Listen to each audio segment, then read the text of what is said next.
माननीय सदस्यगण, corona virus से उत्पन्न वैश्विक महामारी का यह तीसरा वर्ष है। इस दौरान हमने भारत के लोगों की लोकतांत्रिक मूल्यों में अगाध आस्था, अनुशासन और कर्तव्यपरायणता को और मजबूत होते देखा है। आज जब भारत अपनी आज़ादी के 75 वर्ष पर अमृत महोत्सव मना रहा है, तब प्रत्येक भारतवासी की यह संकल्प शक्ति भारत के उज्जवल भविष्य के लिए असीम विश्वास पैदा करती है। इसी विश्वास के साथ मैं संसद भवन के इस ऐतिहासिक सेंट्रल हॉल से प्रत्येक भारतवासी का अभिनंदन करता हूं। मैं आज संसद के इस समवेत सत्र में देश के उन लाखों स्वाधीनता सेनानियों को नमन करता हूं, जिन्होंने अपने कर्तव्यों को सर्वोच्च प्राथमिकता दी और भारत को उसके अधिकार दिलाए।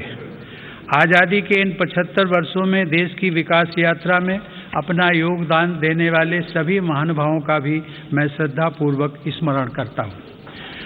अमृत महोत्सव के इस कालखंड में देश की महान विभूतियों से जुड़े विशेष अवसर भी सभी देशवासियों को प्रेरणा दे रहे हैं। गुरु तेग बहादुर जी का 400वां प्रकाश वर्ष पर्व, श्री अरविंदो की 150वीं जन्म जयंती, V.O. चिदम्बरम पिल्लई का 150वां जन्म वर्ष और नेताजी सुभाष चंद्र बोस की 125वीं जन्म जयंती जैसे पुण्य अवसरों को मेरी सरकार पूरी भव्यता के साथ मना रही है। सरकार ने इस वर्ष से गणतंत्र दिवस समारोह को नेताजी की जयंती पर 23 जनवरी से ही मनाने की शुरुआत की है। मेरी सरकार मानती है कि अतीत को याद रखना तथा उससे सीख लेना देश के सुरक्षित भविष्य के लिए बहुत ही जरूरी है। साहिबजादों के बलिदान की स्मृति में 26 दिसंबर को वीर बाल दिवस की घोषणा एवं 14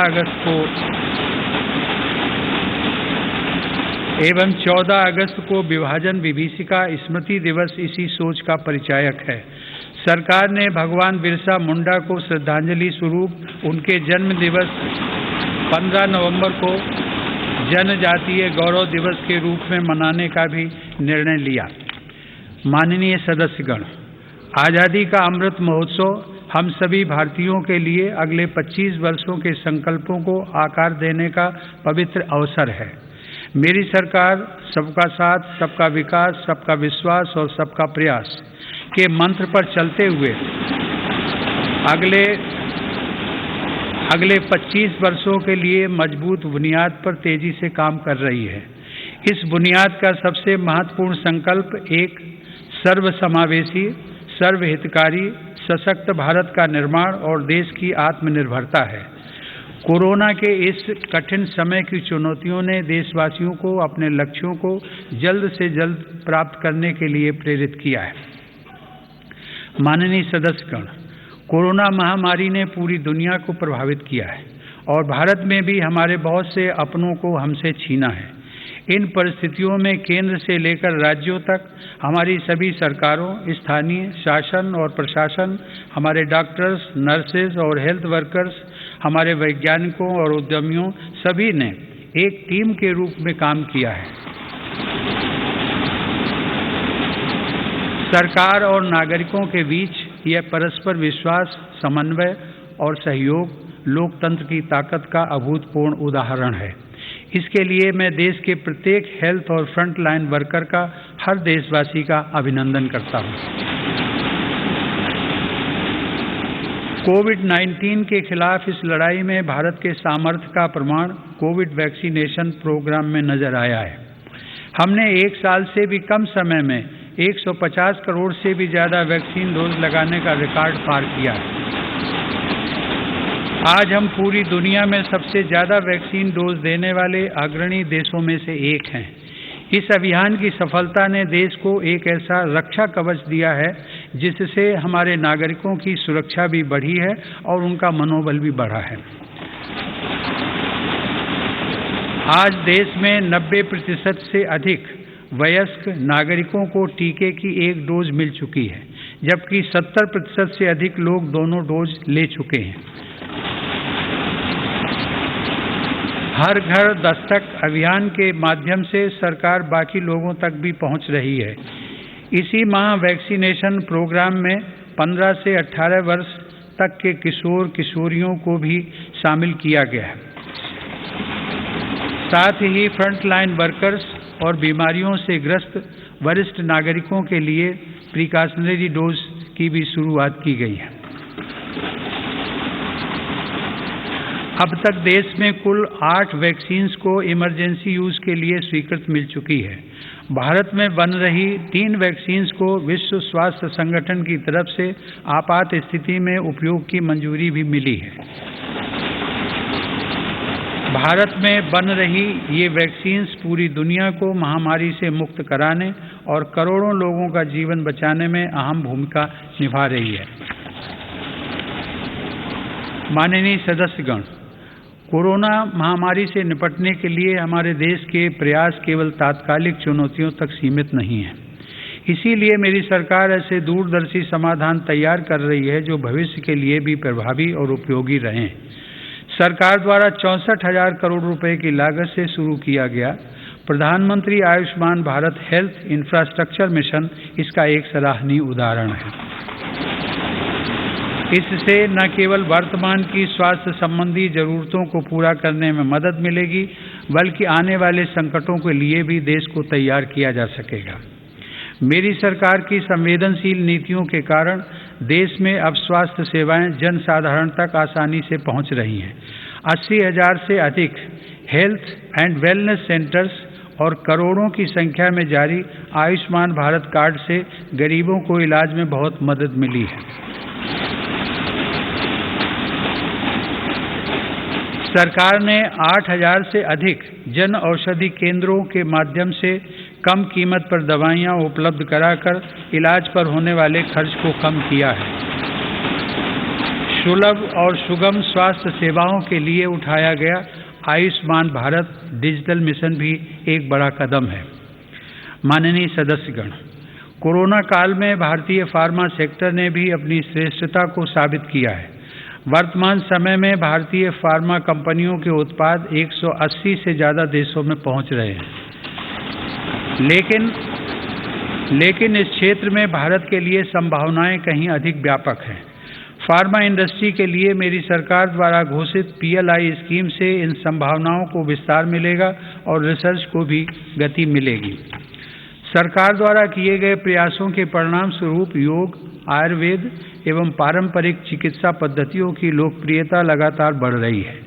वर्ष 2014 में देश से 6,600 करोड़ रुपए के आयुष उत्पादों का निर्यात होता था, जो आज बढ़कर 11,000 करोड़ रुपए से अधिक हो गया है।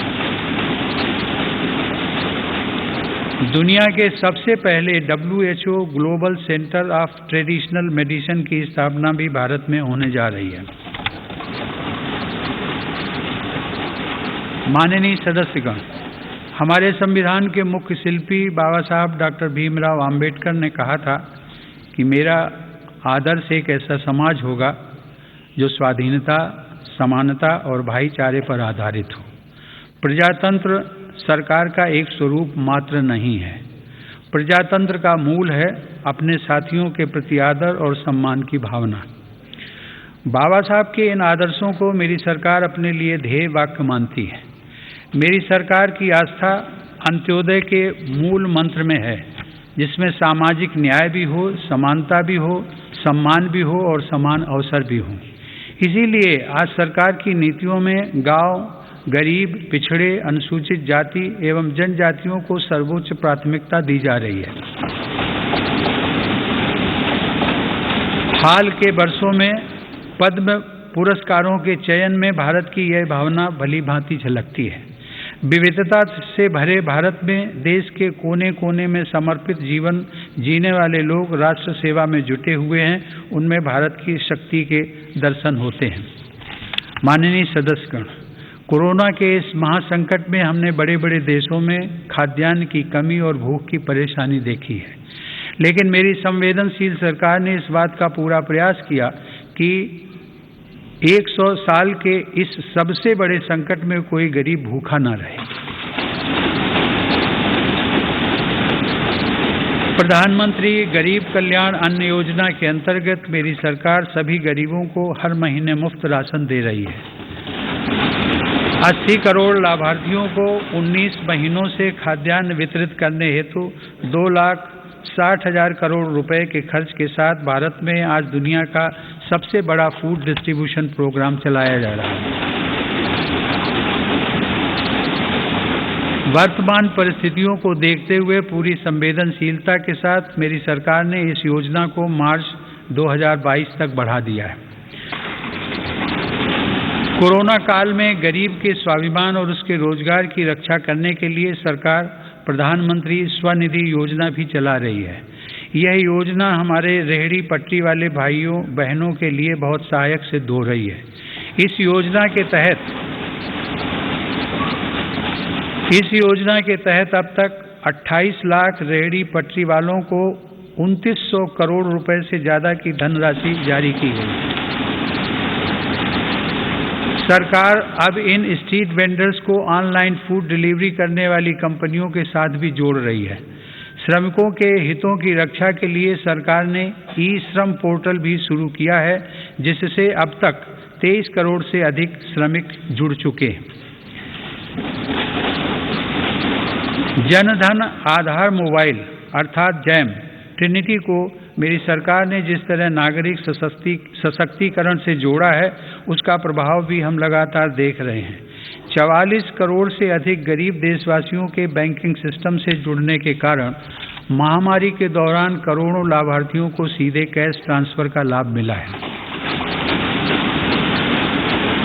डिजिटल इंडिया और डिजिटल इकोनॉमी के बढ़ते प्रसार के संदर्भ में देश के यूपीआई प्लेटफॉर्म की सफलता के लिए भी मैं सरकार के विजन की प्रशंसा करूंगा। दिसंबर 2021 में देश में 8 लाख करोड़ रुपए से ज़्यादा का लेन देन यूपीआई के माध्यम से हुआ है। यह इस बात का उदाहरण है कि हमारे देश में जन सामान्य द्वारा बदलाव और तकनीक को बहुत तेजी से अपनाया जा रहा है। माननीय सदस्यगण, मेरी सरकार मूलभूत सुविधाओं को गरीब के सशक्तिकरण और गरीब की गरिमा बढ़ाने का माध्यम मानती है। पिछले वर्षों के अनवरत प्रयासों से प्रधानमंत्री आवास योजना में अब तक 2 करोड़ से अधिक पक्के घर गरीबों को मिल चुके हैं।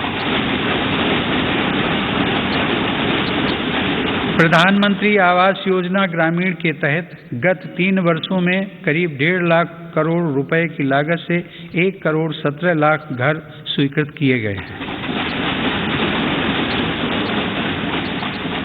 हर घर जल पहुंचाने के उद्देश्य से शुरू किए गए जल जीवन मिशन ने लोगों के जीवन में बड़ा बदलाव लाना शुरू कर दिया है। महामारी की बाधाओं के बावजूद करीब 6 करोड़ ग्रामीण घरों को पेयजल के कनेक्शन से जोड़ा गया है। इसका बहुत बड़ा लाभ हमारे गांव की महिलाओं, बहनों, बेटियों को हुआ है। ग्रामीण क्षेत्रों में लोगों को उनकी संपत्ति के दस्तावेज देने के लिए शुरू की गई स्वामित्व योजना भी एक असाधारण प्रयास है। इस योजना के तहत अब तक 27,000 गाँव में 40 लाख से अधिक प्रॉपर्टी कार्ड दिए जा चुके हैं। ये प्रॉपर्टी कार्ड न केवल विवादों को रोकने में सहायक हैं, बल्कि गांव के लोगों को बैंकों से मदद मिलना भी आसान हो रहा है। माननीय सदस्यगण, मेरी सरकार ग्रामीण अर्थव्यवस्था और देश के किसानों को सशक्त बनाने के लिए निरंतर काम कर रही है। वैश्विक महामारी के बावजूद साल 2020-21 में हमारे किसानों ने 30 करोड़ टन से अधिक खाद्यान्न और 33 करोड़ टन से अधिक बागवानी उत्पादों की पैदावार की। सरकार ने रिकॉर्ड उत्पादन को ध्यान में रखते हुए रिकॉर्ड सरकारी खरीद की है। रबी की फसल के दौरान 433 लाख मीट्रिक टन गेहूं की खरीद की गई, जिससे लगभग 50 लाख किसानों को सीधा फायदा पहुंचा है। खरीफ की फसल के दौरान रिकॉर्ड लगभग 900 लाख मीट्रिक टन धान की खरीद की गई, जिससे 1 करोड़ 30 लाख किसान लाभान्वित हुए। सरकार के प्रयासों से देश का कृषि निर्यात भी रिकॉर्ड स्तर पर बढ़ा है। वर्ष 2020-21 में कृषि निर्यात में 25% से अधिक की वृद्धि दर्ज की गई। यह निर्यात लगभग 3 लाख करोड़ रुपए पहुंच गया है। हार्टिकल्चर और शहद उत्पादन भी किसानों के लिए आमदनी के नए स्रोतों और बाजार तक उनकी बढ़ती पहुंच के महत्वपूर्ण माध्यम हैं। शहद उत्पादन को प्रोत्साहन देने से वर्ष 2020-21 में देश का शहद उत्पादन 1,25,000 मीट्रिक टन तक पहुंच गया है, जो कि 2014-15 की तुलना में करीब 55% ज़्यादा है। 2014-15 की तुलना में शहद की निर्यात मात्रा में भी 102% से ज़्यादा की वृद्धि दर्ज की गई है। किसानों को उनकी फसल के अधिक दाम मिले, इसके लिए उनके उत्पादों का सही बाजार तक पहुंचना जरूरी होता है। इस दिशा में सरकार ने किसान रेल सेवा शुरू करते हुए किसानों के लिए खुशहाली के नए रास्ते खोलने का काम किया है। कोरोना काल में भारतीय रेल ने सब्जियों, फलों तथा दूध जैसी जल्दी खराब होने वाली खाद्य सामग्री के परिवहन के लिए 150 से अधिक मार्गों पर 1900 से ज़्यादा किसान रेल चलाई और करीब 6 लाख मीट्रिक टन कृषि उत्पादों की ढुलाई की।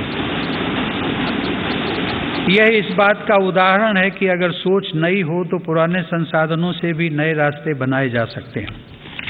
माननीय सदस्यगण, कृषि क्षेत्र में देश की सतत सफलता और बढ़ते सामर्थ्य का सबसे बड़ा श्रेय मैं देश के छोटे किसानों को देना चाहता हूँ। देश के 80% किसान छोटे किसान ही हैं, जिनके हितों को मेरी सरकार ने हमेशा केंद्र में रखा है। प्रधानमंत्री किसान सम्मान निधि के माध्यम से 11 करोड़ से अधिक किसान परिवारों को 1,80,000 करोड़ रुपए दिए गए हैं। इस निवेश से कृषि क्षेत्र में आज बड़े बदलाव दिखाई दे रहे हैं। फसल बीमा योजना में नए बदलावों का लाभ भी देश के छोटे किसानों को हुआ है। इन बदलावों के बाद से अब तक 8 करोड़ से अधिक किसानों को मुआवजा के तौर पर 1 लाख करोड़ रुपए से ज़्यादा की राशि दी जा चुकी है। खेतों के नज़दीक जरूरी इंफ्रास्ट्रक्चर को विकसित करने के लिए भी मेरी सरकार अभूतपूर्व स्तर पर निवेश कर रही है। 1 लाख करोड़ रुपए के कृषि इंफ्रास्ट्रक्चर फंड के अंतर्गत हजारों परियोजनाओं को मंजूरी दी गई है। मेरी सरकार ने खाद्य तेल में आत्मनिर्भरता को ध्यान में रखते हुए 11,000 करोड़ रुपए की लागत से national mission on edible oil palm की शुरुआत भी की है। सरकार ऑर्गेनिक खेती, प्राकृतिक खेती और क्रॉप डाइवर्सिफिकेशन जैसे विशेष प्रयास भी कर रही है। यह आप सभी की जानकारी में है कि संयुक्त राष्ट्र ने वर्ष 2023 को इंटरनेशनल ईयर ऑफ मिलेट्स के रूप में घोषित किया है।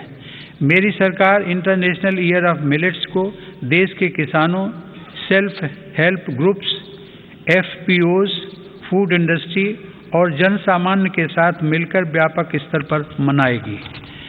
मेरी सरकार वर्षा जल संरक्षण के लिए भी गंभीरता से काम कर रही है। देश में रेन वाटर हार्वेस्टिंग इंफ्रास्ट्रक्चर के निर्माण और पारंपरिक जल स्रोतों के जीर्णोद्धार के लिए विशेष अभियान चलाए जा रहे हैं। प्रधानमंत्री कृषि सिंचाई योजना के तहत विभिन्न परियोजनाओं और अटल भू जल योजना की मदद से देश में 64 लाख हेक्टेयर सिंचाई क्षमता विकसित की गई है। नदियों को आपस में जोड़ने की योजनाओं पर भी सरकार ने काम आगे बढ़ाया है। हाल ही में 45,000 करोड़ रुपए की लागत से पूरी होने वाली केन बेतवा लिंक परियोजना को भी स्वीकृति दी गई है। यह परियोजना बुंदेलखंड में पानी की चुनौतियों को समाप्त करने में सहायक होगी। माननीय सदस्यगण, ग्रामीण अर्थव्यवस्था को गति देने में महिलाओं की भूमिका अधिक विस्तृत होती जा रही है।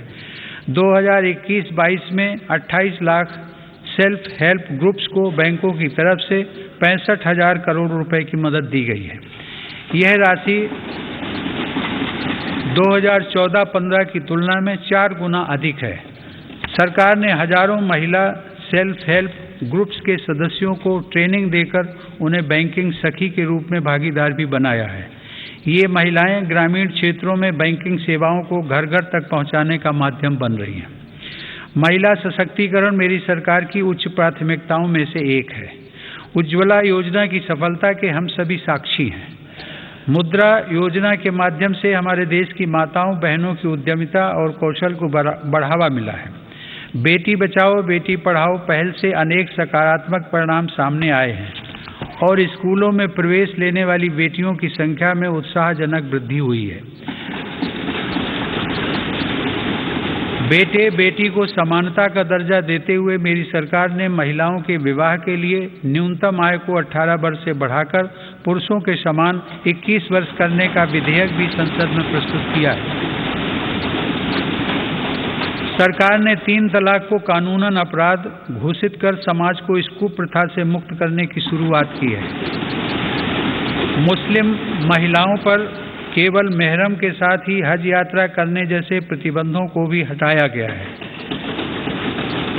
वर्ष 2014 से पूर्व अल्पसंख्यक वर्ग के लगभग 3 करोड़ विद्यार्थियों को छात्रवृत्तियां दी गई थी, जबकि मेरी सरकार ने वर्ष 2014 से अब तक ऐसे 4.5 करोड़ से अधिक विद्यार्थियों को छात्रवृत्तियां प्रदान की।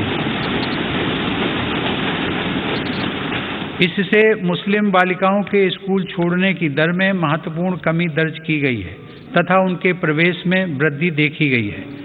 देश की बेटियों में सीखने की क्षमता को बढ़ावा देने के लिए राष्ट्रीय शिक्षा नीति में जेंडर इंक्लूजन फंड का भी प्रावधान किया गया है। यह हर्ष की बात है कि मौजूदा सभी 33 सैनिक स्कूलों ने बालिकाओं को प्रवेश देना शुरू कर दिया है। सरकार ने राष्ट्रीय रक्षा अकादमी में भी महिला कैडेट्स के प्रवेश को मंजूरी दी है। महिला कैडेट्स का पहला बैच एनडीए में जून 2022 में प्रवेश करेगा। मेरी सरकार के नीतिगत निर्णय और प्रोत्साहन से विभिन्न पुलिस बलों में महिला पुलिसकर्मियों की संख्या में 2014 के मुकाबले दोगुनी से ज़्यादा बढ़ोतरी हो चुकी है। माननीय सदस्यगण, महान संत तिरुवल्लुवर ने कहा था, कक्कर्क कसड्डर कर्प वई कट्रिपिन निकर्क अद्दकर्क तगा। अर्थात एक व्यक्ति जो कुछ भी सीखता है वह उसके आचरण में दिखाई देता है। आत्मनिर्भर भारत के संकल्प व सामर्थ्य को आकार देने के लिए मेरी सरकार देश में नई राष्ट्रीय शिक्षा नीति लागू कर रही है। राष्ट्रीय शिक्षा नीति के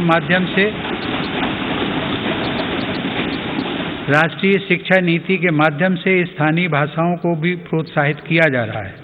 स्नातक पाठ्यक्रमों की महत्वपूर्ण प्रवेश परीक्षाएं भारतीय भाषाओं में भी संचालित करने पर जोर दिया जा रहा है।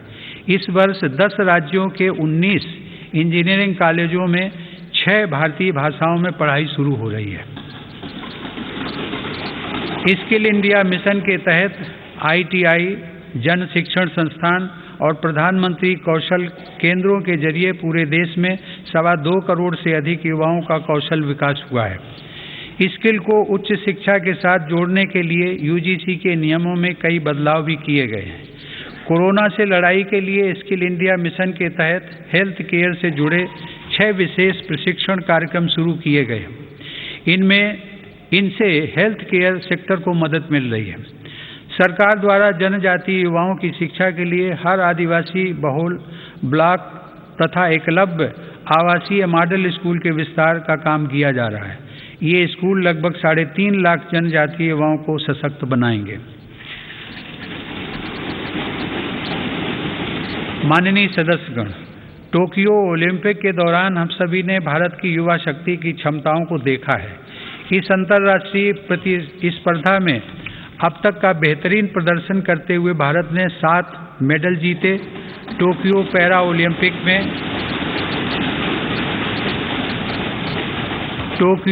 ओलंपिक में भी भारतीय पैरा एथलीटों ने 19 पदक जीतकर रिकॉर्ड कायम किया। ओलंपिक प्रतिस्पर्धाओं तथा खेलकूद में भारत की उपस्थिति मजबूत करने के लिए केंद्र सरकार राज्य सरकारों के साथ मिलकर देश में सैकड़ों खेलो इंडिया केंद्र स्थापित कर रही है। पैरा स्पोर्ट्स में दिव्यांग युवाओं को ट्रेनिंग देने के लिए सरकार ने ग्वालियर में आधुनिक सुविधाओं से युक्त सेंटर फॉर डिसेबिलिटी स्पोर्ट्स की स्थापना भी की है।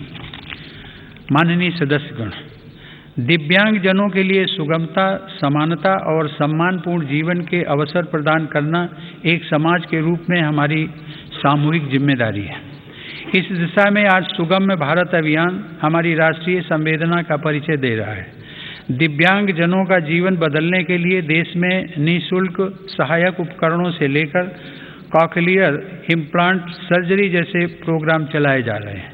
इन कार्यक्रमों के अंतर्गत अब तक 25 लाख से अधिक दिव्यांग व्यक्तियों को सहायता उपकरण उपलब्ध करवाए गए और करीब 4000 सफल कॉकलियर इम्प्लांट किए गए। इन्हीं प्रयासों को आगे बढ़ाते हुए सरकार ने मध्य प्रदेश में national institute of mental health rehabilitation की स्थापना भी की है।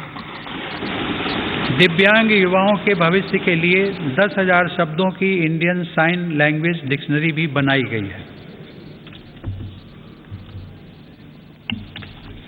माननीय सदस्यगण, हमारा स्टार्टअप इकोसिस्टम हमारे युवाओं के नेतृत्व में तेजी से आकार ले रही अनंत नई संभावनाओं का उदाहरण है। वर्ष 2016 से हमारे देश में 56 अलग अलग सेक्टर्स में 60,000 नए स्टार्टअप्स बने हैं। इन स्टार्टअप्स के जरिए 6 लाख से अधिक रोजगारों का सृजन हुआ है।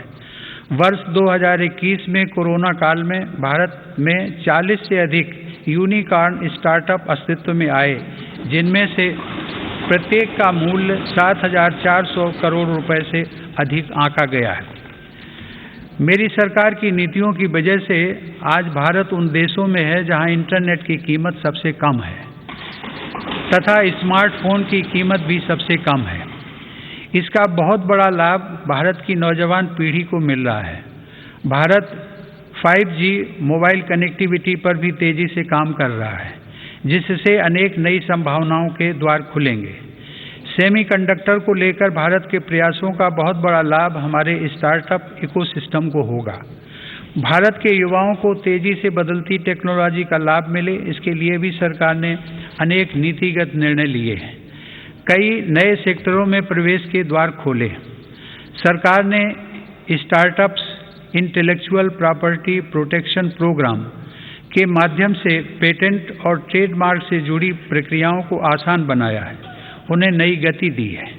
इसी का परिणाम है कि इस वित्त वर्ष में पेटेंट के लिए लगभग 6,000 और ट्रेडमार्क के लिए 20,000 से ज़्यादा आवेदन किए गए हैं। माननीय सदस्यगण, मेरी सरकार के निरंतर प्रयासों से भारत एक बार फिर विश्व की सर्वाधिक तेजी से विकसित हो रही अर्थव्यवस्थाओं में से एक बन गया है।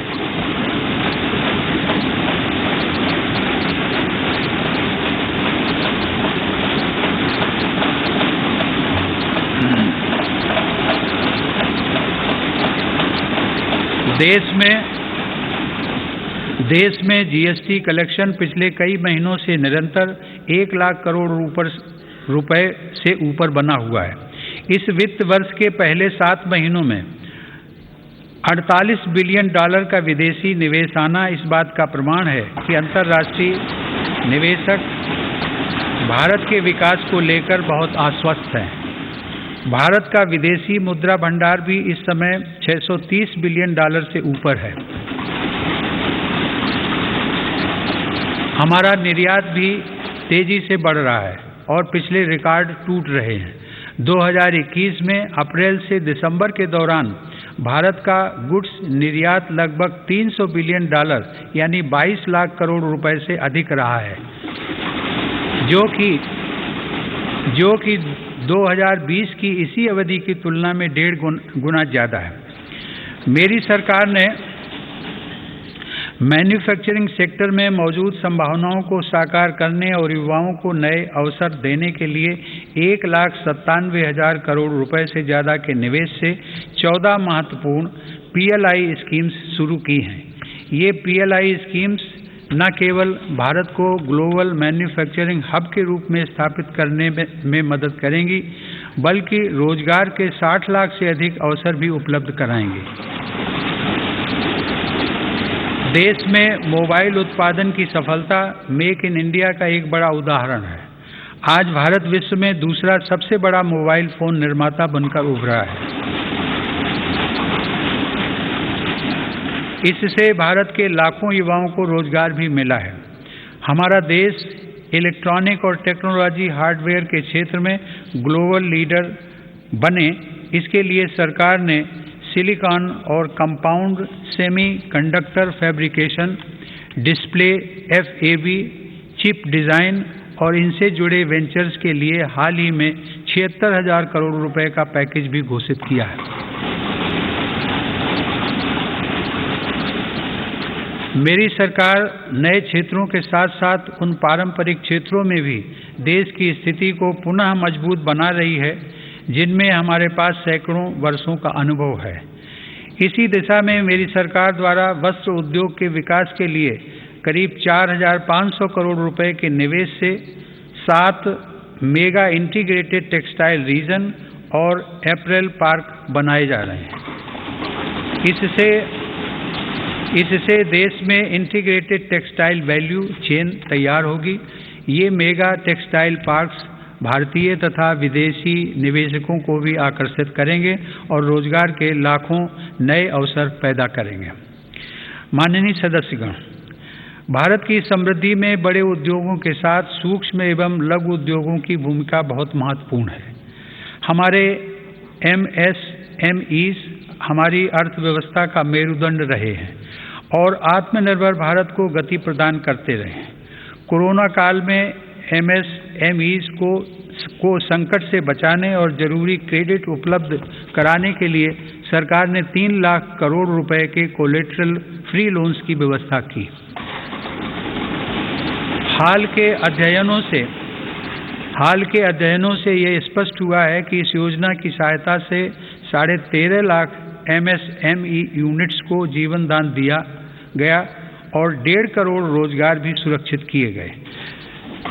जून 2021 में सरकार 3 लाख करोड़ रुपए की इस गारंटी को बढ़ाकर 4.5 लाख करोड़ रुपए कर चुकी है।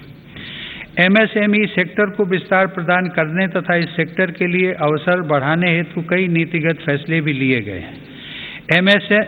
MSMEs की नई परिभाषा से छोटे उद्योगों को आगे बढ़ाने में मदद मिल रही है।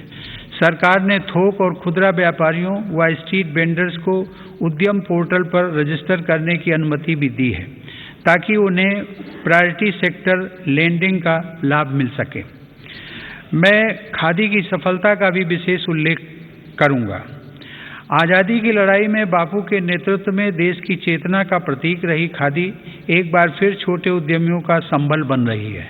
सरकार के प्रयासों से 2014 की तुलना में देश में खादी की बिक्री 3 गुना बढ़ी है।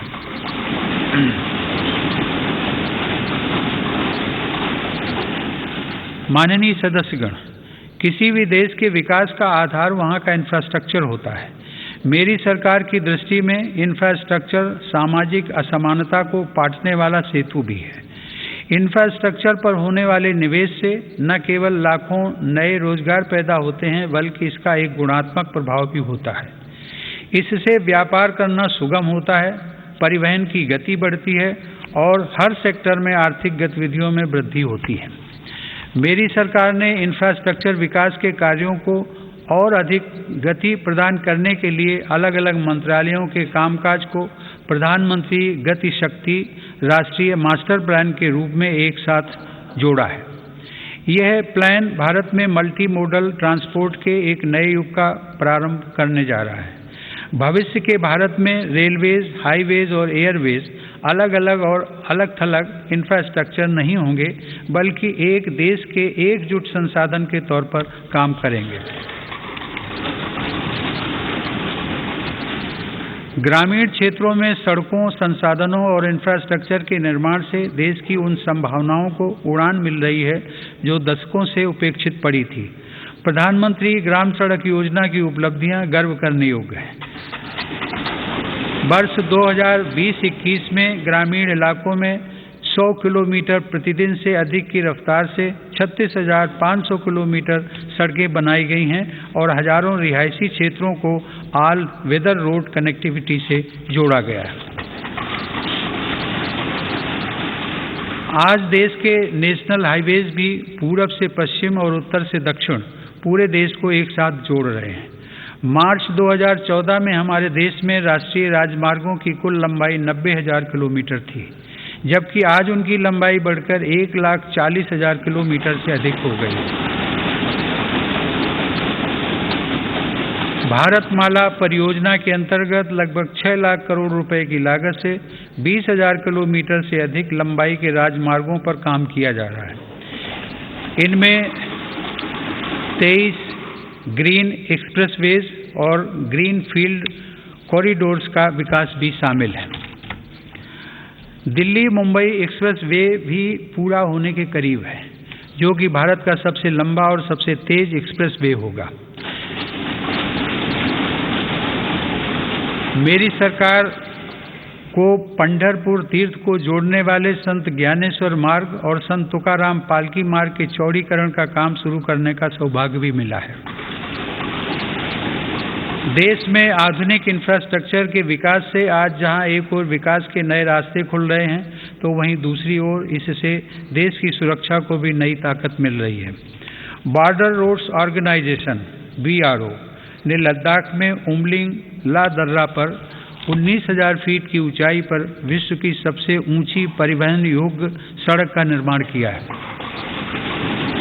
लद्दाख के डेमचोक, उत्तराखंड के जोलिंगकोंग और अरुणाचल प्रदेश के हुरी जैसे सर्वाधिक दूरस्थ गांवों को भी आधुनिक सड़कों से जोड़ा गया है। मेरी सरकार भारतीय रेलवे का भी तेज गति से आधुनिकीकरण कर रही है। नई वंदे भारत ट्रेनें तथा नए विस्टाडोम कोच भारतीय रेल की आभा में वृद्धि कर रहे हैं। बीते 7 वर्षों में 24,000 किलोमीटर रेलवे रूट का विद्युतीकरण हुआ है। नई रेलवे लाइन्स बिछाने और दोहरीकरण का काम भी तेज गति से जारी है। गुजरात में गांधीनगर रेलवे स्टेशन और मध्य प्रदेश में रानी कमलापति रेलवे स्टेशन आज आधुनिक भारत की नई तस्वीर के रूप में सामने आए हैं। कश्मीर में चिनाब नदी पर निर्मित हो रहा रेलवे आर्च ब्रिज आकर्षण का केंद्र बन रहा है। मेरी सरकार ने गरीब और मध्यम वर्ग का जीवन आसान बनाने के लिए पब्लिक ट्रांसपोर्ट की सुविधा बढ़ाने में भी असाधारण काम किया है। देश में 11 नई मेट्रो लाइन्स पर सेवाएं शुरू की गई हैं, जिनका लाभ 8 राज्यों में लाखों लोगों को हर दिन मिल रहा है।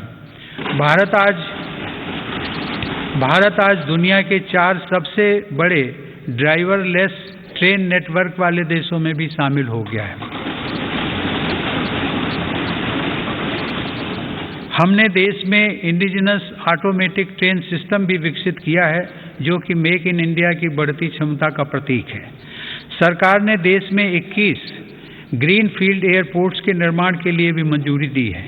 इनमें से देश का सबसे बड़ा एयरपोर्ट उत्तर प्रदेश के गौतम बुद्ध नगर जिले में बन रहा है। देश के महत्वपूर्ण कारोबारी क्षेत्रों को बंदरगाहों से जोड़ने के लिए सागरमाला कार्यक्रम के अंतर्गत 80 से अधिक कनेक्टिविटी परियोजनाओं पर भी काम हो रहा है। अब तक 24 राज्यों में 5 मौजूदा राष्ट्रीय जलमार्गों और 106 नए जलमार्गों सहित कुल 111 जलमार्गों को राष्ट्रीय जलमार्ग घोषित किया गया है। इनमें से 23 जलमार्गों के जरिए माल परिवहन भी हो सकेगा। आधुनिक इंफ्रास्ट्रक्चर की दिशा में सरकार द्वारा 27,000 सर्किट किलोमीटर से ज़्यादा ट्रांसमिशन लाइन्स भी बिछाई गई हैं। माननीय सदस्यगण, बीते समय में हमने देश में आत्मनिर्भर भारत के नए संकल्प को ठोस आकार लेते देखा है। इस संकल्प को रिफॉर्म्स की ऊर्जा से तेज गति प्राप्त हो रही है। नए लेबर रिफॉर्म्स से लेकर बैंकिंग रिफॉर्म्स और इंसॉल्वेंसी एंड बैंक्रप्सी कोड तक सुधारों का यह क्रम बिना रुके अनवरत चल रहा है। विगत वर्ष केंद्र और राज्यों के अलग अलग विभागों में 26,000 से ज़्यादा कंप्लायंसेस की आवश्यकता को घटाया जा चुका है। देश में स्पेस को प्राइवेट सेक्टर के लिए खोलकर संभावनाओं का अनंत आकाश भी उपलब्ध करा दिया गया। पिछले साल भारत की अंतरिक्ष क्षमताओं को बढ़ाने के लिए इन स्पेस का गठन किया जाना ऐसा ही एक प्रमुख कदम है। तेजी से विकसित हो रही ड्रोन टेक्नोलॉजी और इससे जुड़ी संभावनाओं को लेकर भी मेरी सरकार सजग और सक्रिय है। इस दिशा में सरकार ने सिंप्लीफाइड ड्रोन रूल्स 2021 को अधिसूचित किया है। और ड्रोन व ड्रोन कलपुर्जों के देश में निर्माण के लिए PLI योजना भी शुरू की है। इससे देश को भविष्य की इस महत्वपूर्ण टेक्नोलॉजी में अपनी स्थिति को मजबूत बनाने में मदद मिलेगी। माननीय सदस्यगण, मेरी सरकार देश की सुरक्षा के लिए दृढ़ संकल्पित होकर काम कर रही है। सरकार की नीतियों की वजह से डिफेंस सेक्टर में, विशेषकर रक्षा उत्पादन में देश की आत्मनिर्भरता लगातार बढ़ रही है। वर्ष 2020-21 में सैन्य बलों के आधुनिकीकरण के लिए जो भी स्वीकृतियां प्रदान की गईं, उनमें 87% उत्पादों में मेक इन इंडिया को प्राथमिकता दी गई।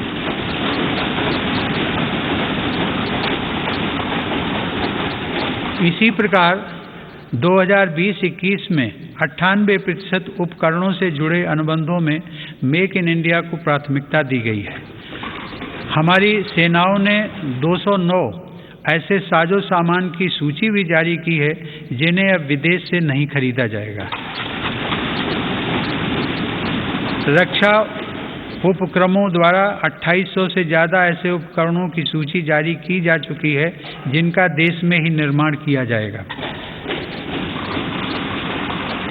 हिंदुस्तान एरोनॉटिक्स लिमिटेड के साथ 83 LCA तेजस फाइटर एयरक्राफ्ट के निर्माण हेतु अनुबंध किए गए हैं। सरकार ने ऑर्डिनेंस फैक्ट्रियों को 7 डिफेंस PSUs का रूप देने के लिए महत्वपूर्ण कदम उठाए हैं। इसके अलावा रक्षा क्षेत्र में प्राइवेट सेक्टर और स्टार्टअप्स को तेजी से बढ़ावा देने के लिए भी सरकार प्रतिबद्ध है। हमारा लक्ष्य है कि हमारी सेनाओं की जरूरत का सामान भारत में विकसित हो तथा भारत में ही निर्मित हो। माननीय सदस्यगण, तेजी से उभरते वैश्विक परिवेश में भारत ने अपने राजनयिक संबंधों को बेहतर बनाते हुए अपनी स्थिति को मजबूत किया है। अगस्त 2021 में भारत ने संयुक्त राष्ट्र सुरक्षा परिषद की अध्यक्षता की और इस दौरान कई अभूतपूर्व निर्णय लिए गए। भारत की अध्यक्षता में ही सुरक्षा परिषद ने पहली बार समुद्री सुरक्षा के विषय पर अपने एजेंडा आइटम के अंतर्गत समग्र रूप से विचार विमर्श किया। संयुक्त राष्ट्र सुरक्षा परिषद ने इस विषय पर पहली बार एक प्रेसिडेंशियल स्टेटमेंट को सर्वसम्मति से अडॉप्ट भी किया। हमने अपने पड़ोसी देश अफगानिस्तान में अस्थिरता और नाजुक हालात को भी देखा है। भारत ने इन परिस्थितियों में मानवता को सर्वोपरि रखते हुए ऑपरेशन देवी शक्ति को संचालित किया। हमने अनेक चुनौतियों के बावजूद हमारे कई नागरिकों और कई अफगान हिंदू सिख अल्पसंख्यकों को काबुल से सफलतापूर्वक एयरलिफ्ट किया। हम उन कठिन हालात के बीच से पवित्र गुरु ग्रंथ साहिब के 2 स्वरूपों को भी सुरक्षित भारत लेकर आए। मानवता की दृष्टि से भारत अफगानिस्तान में मेडिकल सप्लाई और अनाज पहुंचाने में भी मदद कर रहा है। माननीय सदस्यगण, वर्तमान समय में जलवायु परिवर्तन पूरे विश्व के सामने बड़ी चुनौती है। भारत इस विषय पर एक जिम्मेदार वैश्विक आवाज बनकर उभरा है। COP26 शिखर सम्मेलन में मेरी सरकार ने घोषणा की है कि वर्ष 2030 तक भारत अपने कार्बन उत्सर्जन को 1 बिलियन टन से घटा देगा। भारत ने साल 2070 तक नेट जीरो उत्सर्जन वाली अर्थव्यवस्था का लक्ष्य भी रखा है। भारत ने विश्व समुदाय को साथ लेकर green grid initiative, one sun one world one grid की पहल भी की है। यह global interconnected solar power grid का पहला अंतर्राष्ट्रीय नेटवर्क बन रहा है। पर्यावरण को लेकर हमारे बड़े लक्ष्य और साहसिक संकल्प प्रकृति के प्रति हमारी संवेदनशीलता को दर्शाते हैं। माननीय सदस्यगण, मेरी सरकार भारत की प्राचीन विरासत को संरक्षित, समृद्ध और सशक्त करना अपना दायित्व समझती है। यह गौरव की बात है कि धौलावीरा की हड़प्पा साइट और तेलंगाना स्थित 13वीं शताब्दी के काकतीय रुद्रेश्वर रामप्पा मंदिर को यूनेस्को विश्व धरोहर स्थल घोषित किया गया। प्रयागराज कुंभ मेले के बाद यूनेस्को की अमूर्त सांस्कृतिक विरासत सूची में कोलकाता की प्रतिष्ठित दुर्गा पूजा को भी शामिल किया गया। सरकार की यह भी प्राथमिकता रही है कि भारत की अमूल्य धरोहरों को देश में वापस लाया जाए। 100 वर्ष पूर्व भारत से चोरी हुई मां अन्नपूर्णा देवी की मूर्ति को वापस लाकर काशी विश्वनाथ मंदिर में स्थापित किया गया।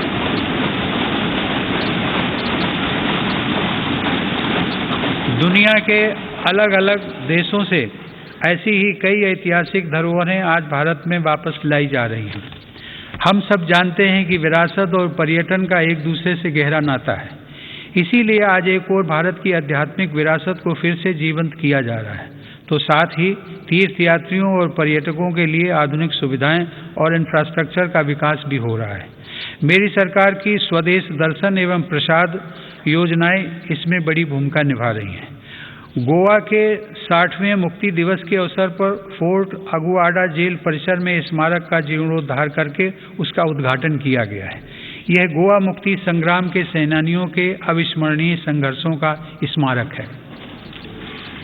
माननीय सदस्यगण, आज़ादी के अमृतकाल में एक भारत श्रेष्ठ भारत के हमारे संकल्प के आधार पर आज लोकतांत्रिक मूल्यों के साथ विकास के नए अध्याय लिखे जा रहे हैं।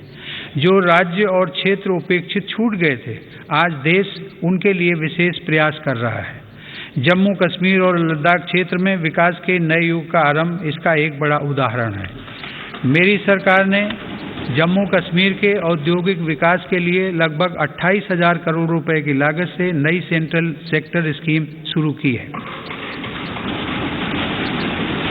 पिछले वर्ष काजीगुंड बनिहाल सुरंग को भी यातायात के लिए खोल दिया गया है। श्रीनगर से शारजाह तक की अंतर्राष्ट्रीय उड़ानें भी शुरू हो गई हैं। जम्मू कश्मीर के लोगों को शिक्षा, स्वास्थ्य और रोजगार के बेहतर अवसर प्रदान करने के लिए अनेक महत्वपूर्ण कदम उठाए गए हैं। इस समय वहां 7 मेडिकल कॉलेजों के अलावा 2 एम्स का कार्य प्रगति पर है, जिनमें से एक एम्स जम्मू में और एक कश्मीर में है। IIT जम्मू और IIM जम्मू का निर्माण कार्य भी तेजी से चल रहा है। लद्दाख संघ राज्य क्षेत्र में इंफ्रास्ट्रक्चर और आर्थिक विकास को तेजी से आगे बढ़ाने के लिए सिंधु इंफ्रास्ट्रक्चर डेवलपमेंट कॉरपोरेशन की स्थापना की गई है। लद्दाख की इस विकास यात्रा में एक और उपलब्धि सिंधु सेंट्रल यूनिवर्सिटी के रूप में जुड़ रही है। माननीय सदस्यगण, मेरी सरकार पूर्वोत्तर के सभी राज्यों अरुणाचल प्रदेश, असम, मणिपुर, मेघालय, मिजोरम, नागालैंड, सिक्किम और त्रिपुरा के सतत विकास के लिए प्रतिबद्ध है।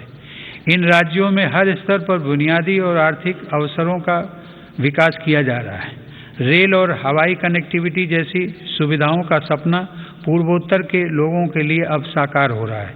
यह देश के लिए गर्व का विषय है कि पूर्वोत्तर राज्यों की सभी राजधानियां मेरी सरकार के प्रयास से अब रेलवे के नक्शे पर आ रही हैं।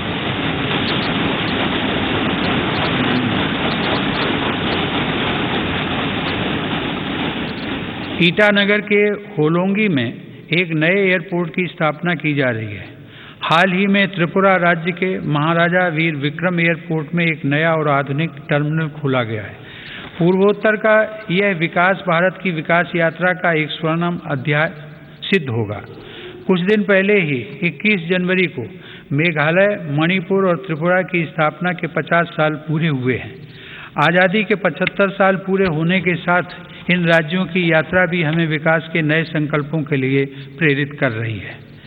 पूर्वोत्तर में शांति स्थापना के लिए मेरी सरकार के प्रयासों को ऐतिहासिक सफलता प्राप्त हुई है। अभी कुछ महीने पहले ही कार्बी आंगलोंग के दशकों पुराने विवाद को समाप्त करने के लिए केंद्र सरकार, असम की राज्य सरकार एवं कार्बी समूह के बीच समझौता हुआ है।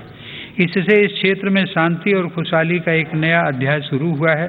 सरकार द्वारा किए गए प्रयासों से आज देश में नक्सल प्रभावित जिलों की संख्या भी 126 से घटकर 70 रह गई है।